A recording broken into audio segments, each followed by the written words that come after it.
What if I told you that the phrase, "you're just not a cultural fit," those 6 words that have destroyed countless careers and dreams, were said to a man who would go on to redefine what company culture actually means? What if I told you that the person who was deemed too different to work at a mid-sized marketing firm is now the go-to consultant for Fortune 500 companies wanting to build inclusive workplaces? And what if I told you that the company that fired him for not fitting in eventually came crawling back, begging him to fix their broken culture? This is the story of Andre Thompson, and it's about to change how you think about workplace rejection forever. Because sometimes, when they tell you that you don't fit in, it's not because something's wrong with you, it's because something's wrong with them. Andre didn't go to the same Ivy League schools as his colleagues. He didn't grow up in the same suburbs. He didn't share their weekend golf stories or their inside jokes about private clubs. But he had something they didn't: the vision to see that their definition of cultural fit was actually cultural blindness. And when they pushed him out for being different, he built something so much better that they'd spend years trying to replicate it. By the end of this video, you'll understand why being told you don't fit in might be the best thing that ever happens to your career. Because Andre's story proves that sometimes, the places that reject you are the exact places that need you the most. They're just too blind to see it. This is another story from Touching Boss Stories channel. Please like, share, and subscribe. It encourages us to serve you with the best of corporate discrimination stories. Andre Thompson started working at Meridian Marketing Solutions on a crisp Monday morning in October 2019. He was 28 years old, had a master's degree in business administration from a solid state university, and brought 3 years of experience from a smaller agency where he'd consistently exceeded his targets. On paper, he was exactly what Meridian needed: smart, driven, and hungry to prove himself. But on paper and in person are 2 very different things in corporate America. From his first day, Andre could feel the invisible barriers. It wasn't anything overt. Nobody used slurs or made obviously racist comments. Instead, it was 1,000 tiny cuts that added up to a clear message: you don't belong here. The office culture at Meridian revolved around shared experiences that Andre had never been part of. During lunch breaks, his colleagues would reminisce about their college fraternities, all at expensive private schools Andre could never have afforded. They'd plan weekend trips to their families' lake houses or debate the merits of different country clubs. They spoke in a coded language of privilege that assumed everyone in the room had grown up with the same advantages. Andre tried to contribute to these conversations, sharing stories from his own background. He'd grown up in Detroit, raised by a single mother who worked 2 jobs to keep him in good schools. He'd earned his way through college on academic scholarships and student loans.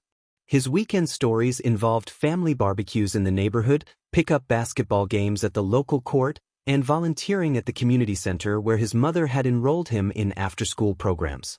The responses to his stories were always polite but brief. Uncomfortable smiles, quick nods, and immediate pivots back to topics that excluded him. It became clear that his experiences weren't just different, they were somehow less valuable in this environment. The exclusion extended beyond casual conversations. Important client dinners happened at exclusive restaurants where Andre felt underdressed despite wearing his best suit. Golf meetings occurred at private clubs where Andre wasn't welcome even as a guest. Networking events took place at alumni gatherings for schools he'd never attended. Each time, there was always a reasonable excuse for why Andre couldn't be included, but the pattern was undeniable. What made it worse was that Andre was excellent at his job. He brought fresh perspectives to campaigns, connected with diverse market segments that his colleagues couldn't reach, and consistently delivered results that exceeded expectations. His client retention rate was the highest on the team. His campaigns generated measurable increases in engagement and sales. On every metric that actually mattered for business success, Andre was outperforming his peers. But performance wasn't enough to overcome the cultural barriers. The breaking point came during a team-building retreat at a ski resort in Aspen. Andre had never been skiing. It wasn't exactly a popular activity in his Detroit neighborhood, but he was excited for the opportunity to bond with his colleagues outside the office environment. Maybe this would be the chance to break through the invisible walls that had surrounded him for months. Instead, the retreat became a masterclass in exclusion. His colleagues talked about their family ski trips, their favorite slopes, and their expensive equipment. They shared inside jokes from previous company retreats that Andre hadn't been with the company to attend. During the evening social hours, conversations centered around topics and experiences that systematically left Andre out. Prep school memories, family vacation stories from exclusive destinations, discussions about trust funds and inheritance planning. When Andre tried to steer conversations toward work projects or industry trends, topics where he could contribute meaningfully, his colleagues seemed bored and quickly changed the subject back to their personal narratives of privilege. The final straw came on the last night of the retreat. The team was gathered around the fireplace in the resort's main lodge, and Andre's supervisor, Jennifer Walsh, was telling a story about her family's annual trip to Martha's Vineyard. Another colleague, Brad Peterson, chimed in with his own story about summers in the Hamptons. Soon, the entire group was trading tales of exclusive vacation destinations and family compounds. Andre listened quietly, then attempted to contribute his own story about a family reunion at his grandmother's house in Mississippi, where 3 generations gathered every summer for a week of storytelling, cooking, and connection. It was one of his most cherished memories, the sense of belonging, the oral history passed down through generations, the deep bonds forged over shared meals and late-night conversations on the front porch. The response was a few polite nods and an immediate shift back to Brad's story about yacht racing. Andre realized in that moment that his experiences weren't just different, they were invisible to his colleagues. In their worldview, meaningful experiences only happened in certain places, among certain types of people, with certain amounts of money attached. When they returned from the retreat, Andre noticed that the team dynamics had shifted even further.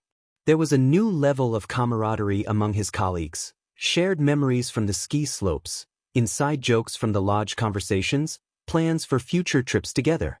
Andre hadn't just been excluded from the activities, he'd been excluded from the relationships that those activities created. His work performance remained exceptional, but his social isolation became more pronounced. He was left out of impromptu lunch gatherings, after-work drinks, and weekend social events. Important information was shared in casual conversations that he wasn't part of, leaving him constantly playing catch-up on office politics and client relationships. The performance review that ended his career at Meridian happened on a Thursday afternoon in March 2020. Jennifer Walsh had requested a private meeting, and Andre assumed it would be a positive discussion about his consistently strong results and potential for advancement. Instead, Jennifer spent the first 10 minutes of the meeting praising Andre's work quality, then delivered the crushing blow with practiced corporate speak. Andre, your technical performance has been solid, and your client results speak for themselves. But we've been having some concerns about cultural alignment.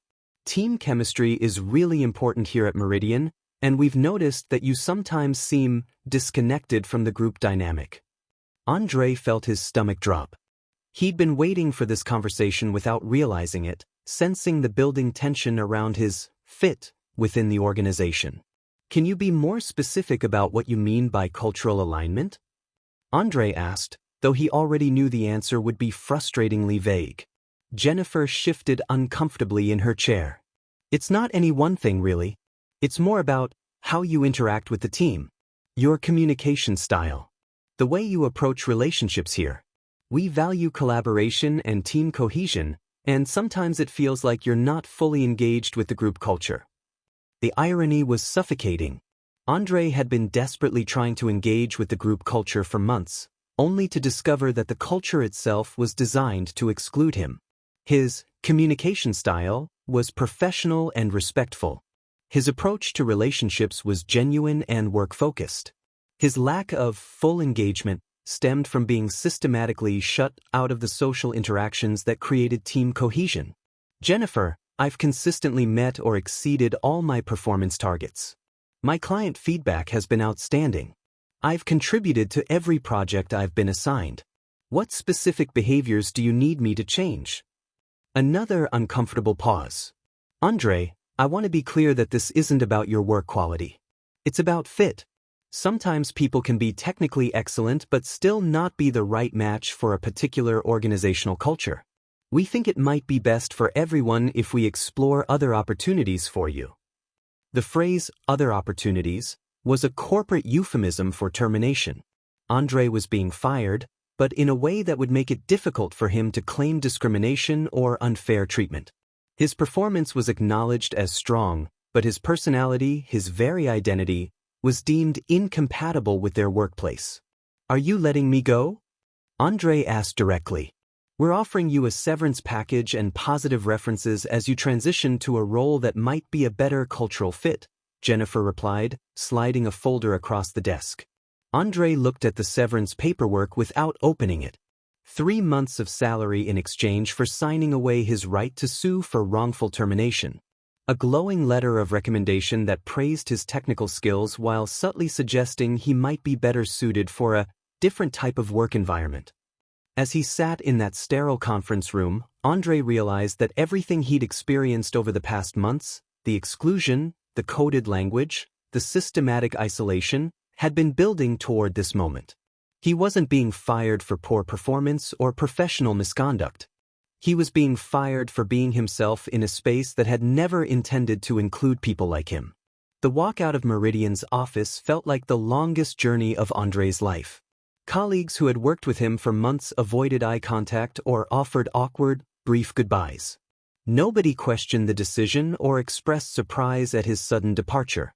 The message was clear: his absence would not be felt because his presence had never been truly acknowledged. Standing on the sidewalk outside the office building, Andre made a decision that would change everything. He wasn't going to spend his career trying to fit into spaces that were designed to exclude him.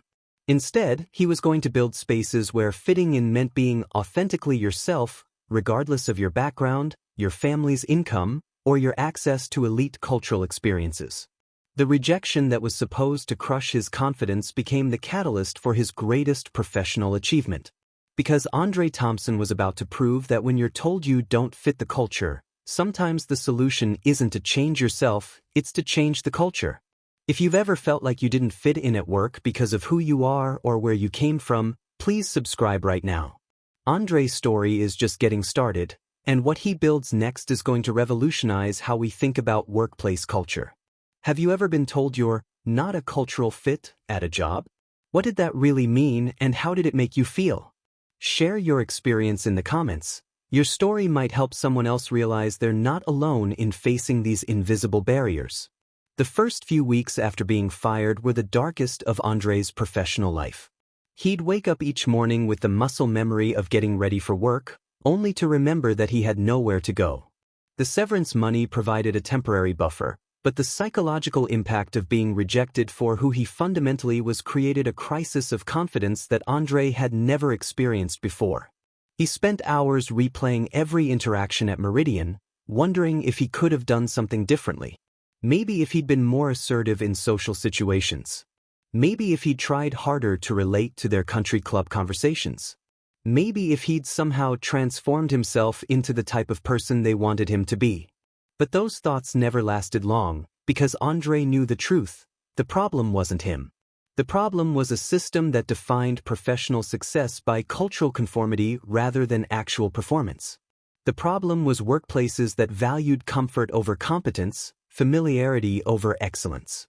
3 weeks into unemployment, Andre had coffee with his closest friend from college, Henry Williams, who worked as a diversity consultant for tech companies in Silicon Valley. Henry had been following Andre's career from a distance and wasn't surprised to hear about the Meridian situation. "This happens more often than you think," Henry told him over their second cup of coffee. "Companies talk about wanting diverse talent, but what they really want is people who look different but think exactly the same way. When they say cultural fit, they usually mean, will this person make us uncomfortable by bringing different perspectives?" That conversation sparked something in Andre's mind. If this was happening to him, someone with strong credentials, excellent performance, and professional demeanor, how many other talented people were being pushed out of workplaces for the same reasons? How much innovation and productivity were companies losing by prioritizing cultural homogeneity over diverse thinking? Andre started researching.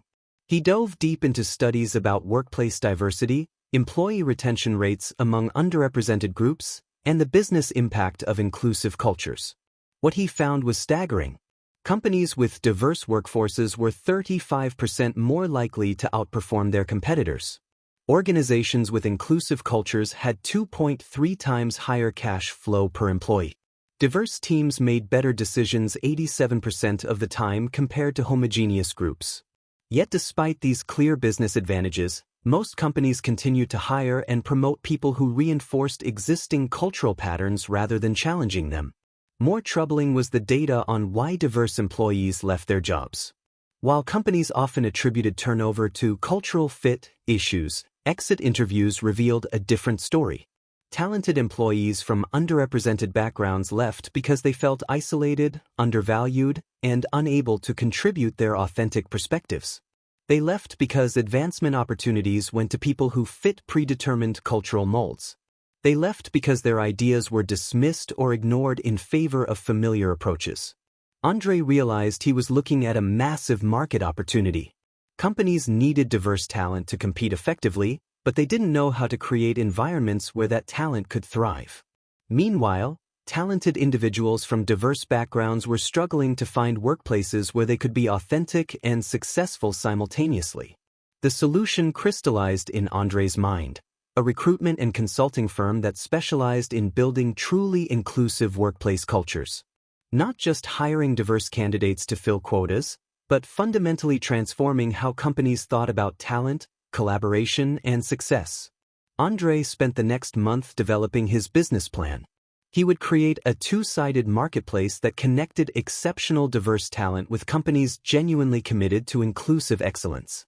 But unlike traditional recruitment firms that focused purely on placing candidates, Andre's company would provide ongoing consulting to ensure that new hires thrived in their environments. The business model was elegant in its simplicity. Companies would pay premium fees for access to a curated network of diverse professionals who had been vetted not just for technical skills, but for innovative thinking and cultural intelligence. In return, Andre's firm would work with those companies to assess and improve their organizational cultures, ensuring that new hires would be set up for long-term success rather than short-term failure. Andre named his company Authentic Talent Solutions, with the tagline, "Where being yourself is your greatest asset." Starting the business required every penny of his severance money and additional funds borrowed from family members who believed in his vision even when they didn't fully understand it. Andre rented a small office space in a co-working building, bought used furniture, and spent countless hours building the technology platform that would power his marketplace. The early days were brutal.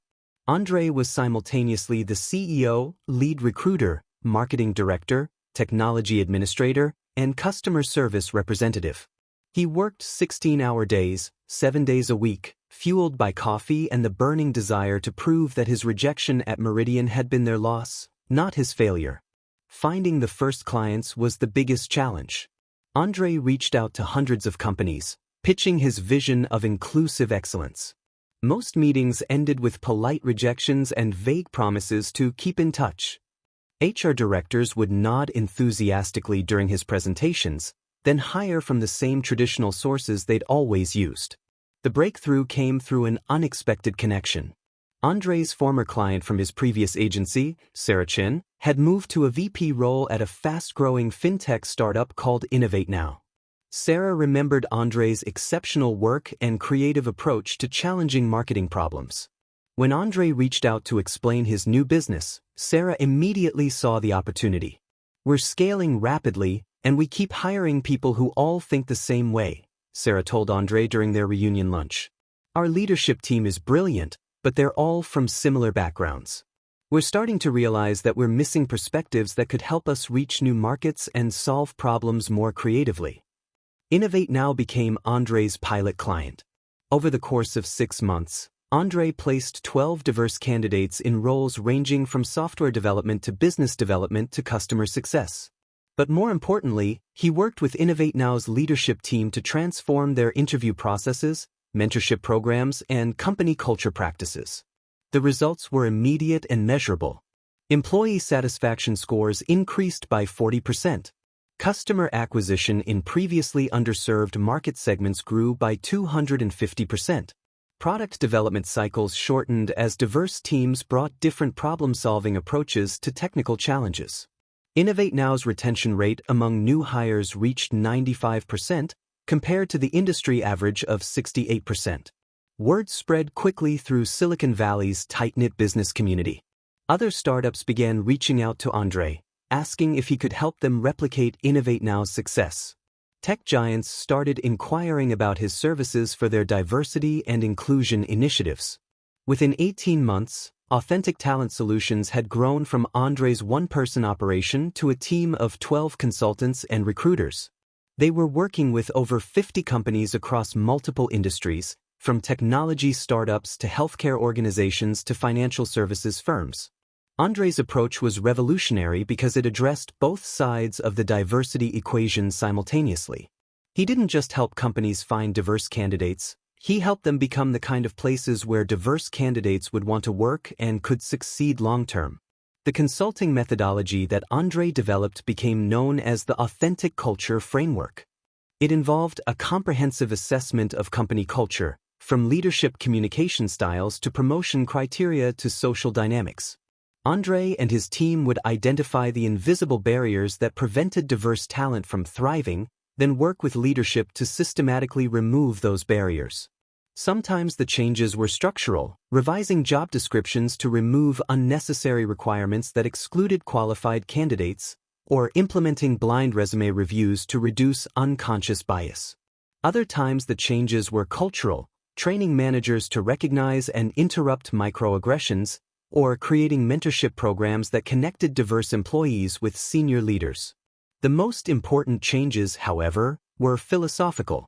Andre helped companies understand that true inclusion wasn't about making diverse employees fit into existing cultures, it was about allowing diverse perspectives to reshape and improve those cultures for everyone.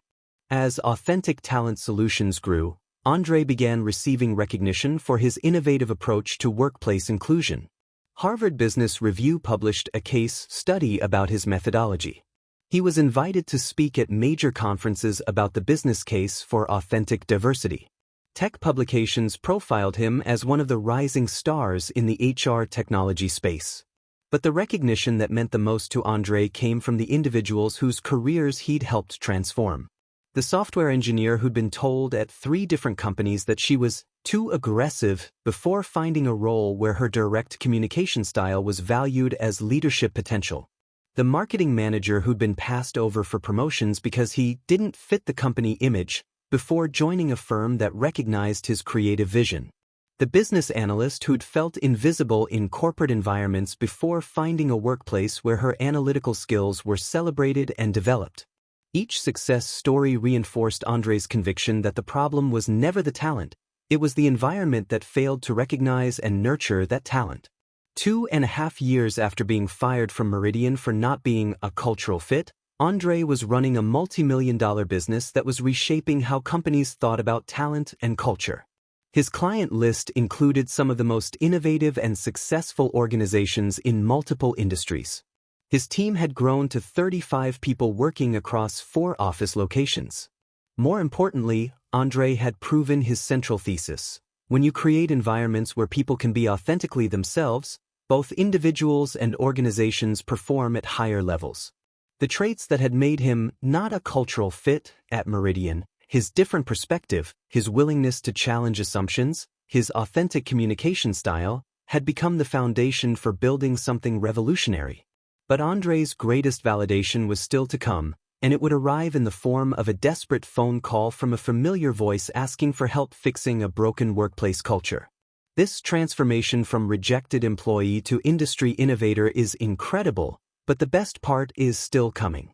If you're inspired by how Andre turned his rejection into revolution, please like and subscribe for more stories of people who refuse to let other people's limitations define their potential. What's a weakness or difference about yourself that others have criticized, but that you now see as a strength?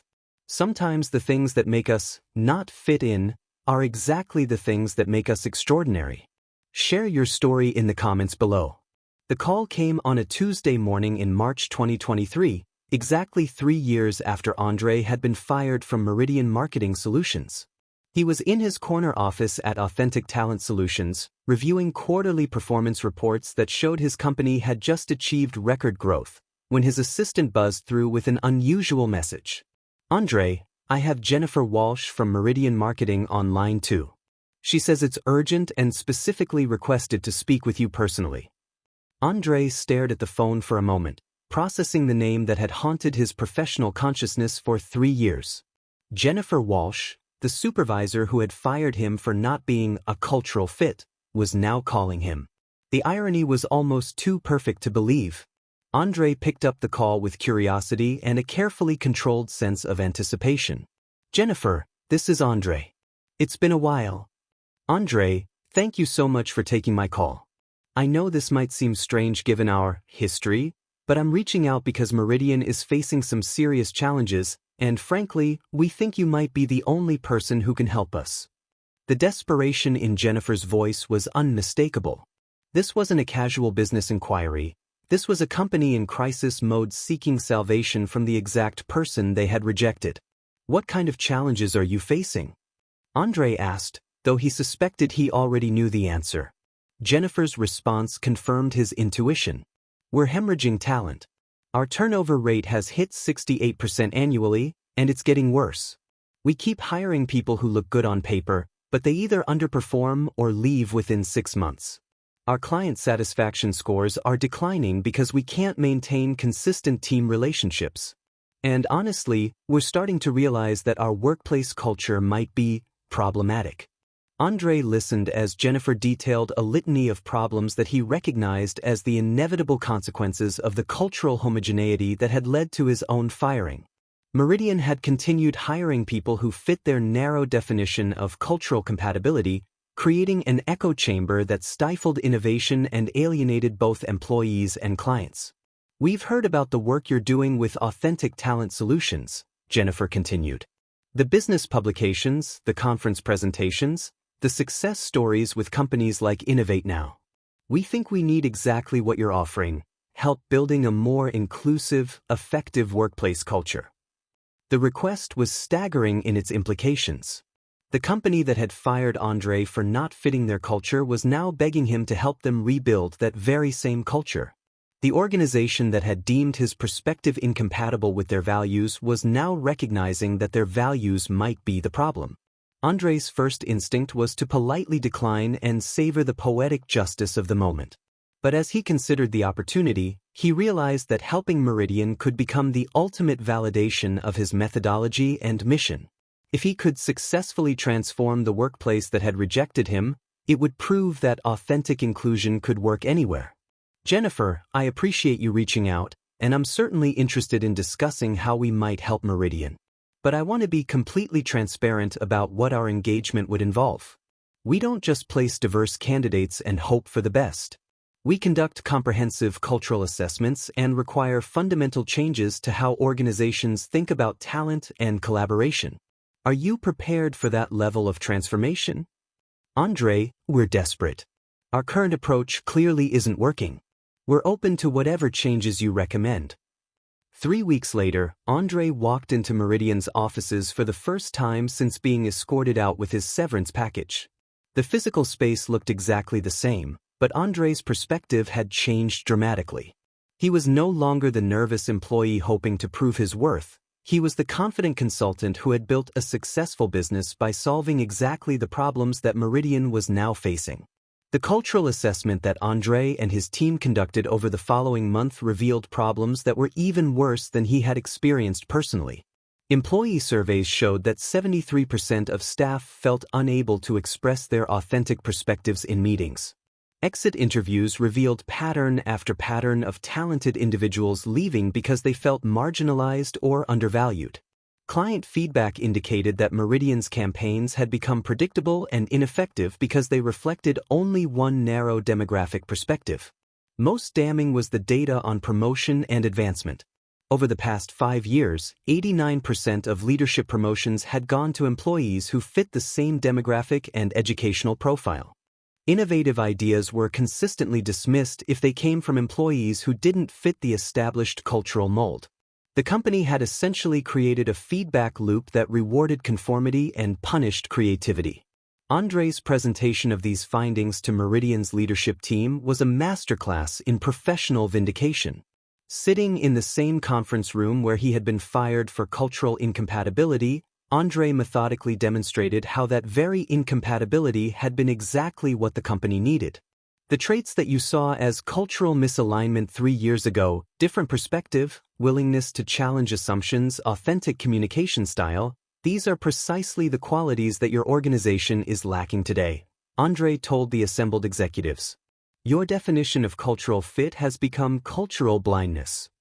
The transformation process that followed was comprehensive and sometimes uncomfortable.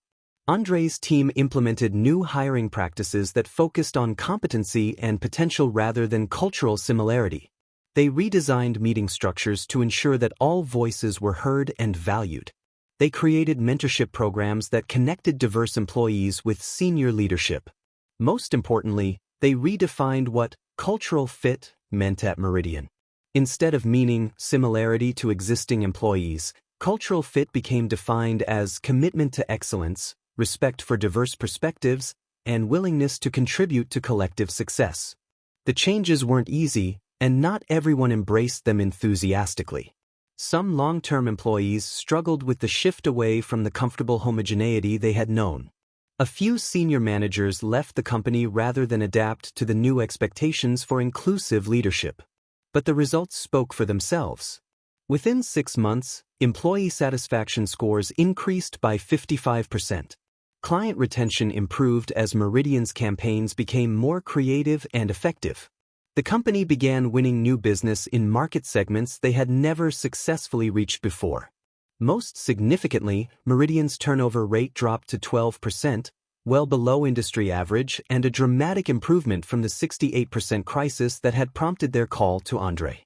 The transformation culminated in a moment that Andre had never explicitly planned but had subconsciously anticipated for 3 years. Meridian needed to hire a new senior marketing director, and Andre's team had identified several exceptional candidates from diverse backgrounds. One candidate stood out, Henry Johnson, a brilliant strategist who had been struggling to find opportunities despite outstanding credentials and innovative ideas.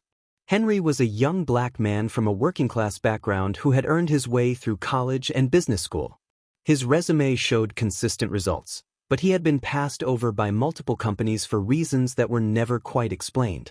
During Henry's interview at Meridian, Andre observed from the background as the hiring panel, now trained in inclusive interviewing practices, focused on Henry's ideas, experience, and potential contributions.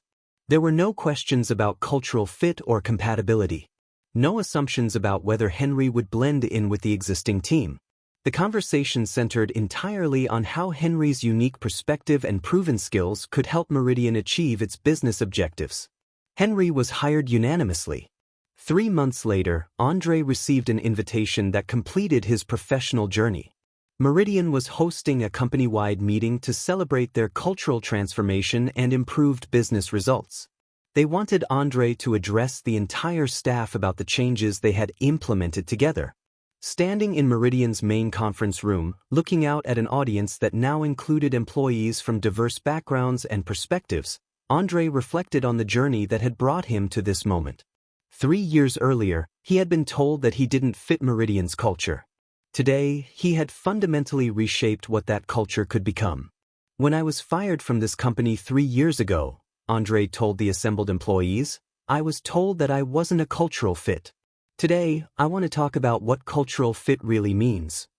Andre went on to explain that authentic cultural fit isn't about similarity or comfort, it's about shared commitment to excellence, respect for diverse perspectives, and willingness to grow together. He talked about how the strongest cultures are built not by excluding different voices, but by creating environments where those voices can contribute their unique value. The presentation ended with Andre introducing Henry Johnson as Meridian's new senior marketing director. As Henry stood to address his new colleagues, Andre saw in him the same nervous energy and determined optimism that he had felt during his own first day at Meridian years earlier. But this time was different. Henry wasn't walking into an environment where he would have to prove his worth despite his background. He was joining a team that had hired him because of his unique perspective and potential contributions. He wouldn't have to fight for inclusion. He was being welcomed as an essential part of the organization's continued success. After the meeting, Andre walked through Meridian's office one final time. The physical space looked the same, but the energy was completely transformed. Conversations were more dynamic and creative. Collaboration crossed demographic lines naturally. The walls displayed client work that reflected innovative approaches and diverse market insights. In the lobby, Andre stopped to look at the company directory. Meridian Marketing Solutions was still listed on the 15th floor, but now it represented something entirely different from the organization that had rejected him. It had become proof that workplace cultures could evolve, that inclusion was not just morally right but strategically essential, and that the very differences that some organizations fear are actually the key to their success. As Andre left the building, he thought about all the Henry Johnsons around the world, talented individuals who were being told they didn't fit existing cultures. His work at Authentic Talent Solutions was ensuring that more and more of those individuals would find environments where fitting in meant being authentically excellent rather than conformingly mediocre. The company that had once fired him for not fitting their culture had become his greatest success story. But more importantly, Andre has proven that when you're told you don't belong somewhere, sometimes the answer isn't to change yourself, it's to change the definition of belonging itself. Today, Authentic Talent Solutions works with over 200 companies across multiple industries. Andre has been featured on major news networks, spoken at international conferences, and written a best-selling book about building inclusive excellence in the workplace. His methodology has been adopted by organizations ranging from Fortune 500 corporations to innovative startups. But the achievement that Andre is most proud of is the thousands of individuals who have found professional homes where they can be authentically successful. Every placement, every cultural transformation, every inclusive promotion represents a person who will never have to experience the rejection that once defined Andre's own career. The man who was told he didn't fit in became the architect of environments where everyone can belong. The employee who was deemed culturally incompatible became the consultant who helps companies build cultures worth belonging to. And sometimes, late at night in his office, Andre still gets calls from other Jennifer Walsh's, supervisors and HR directors who are finally realizing that their definition of cultural fit might be their biggest competitive disadvantage. Each call represents another opportunity to prove that inclusion isn't just the right thing to do, it's the smart thing to do. Because in the end, Andre's story isn't just about overcoming rejection. It's about transforming rejection into revolution, exclusion into innovation, and cultural incompatibility into cultural leadership. They said he didn't fit their culture. So he built cultures where everyone fits. If this story inspired you to think differently about workplace culture and what it means to truly belong, I need you to take action right now. First, hit that like button to help this message reach more people who need to hear it. Second, subscribe to Touching Boss Stories channel and ring the notification bell because I always share stories like this, stories about people who turned their greatest professional challenges into their most meaningful achievements. And third, share this video with someone who's ever felt like they didn't fit in at work, because they need to know that the problem might not be them, it might be the environment. Here's my final question for you. If you could redesign your workplace culture from scratch, what would you change to make sure everyone could bring their authentic selves to work? What barriers would you remove, and what new values would you establish? Drop your vision for truly inclusive workplaces in the comments below, because your ideas might inspire the next workplace revolution. Remember, when they tell you that you're not a cultural fit, sometimes that's not a rejection, it's a call to action. Sometimes it's not about fitting into their culture, it's about building a culture where everyone fits. What culture will you build?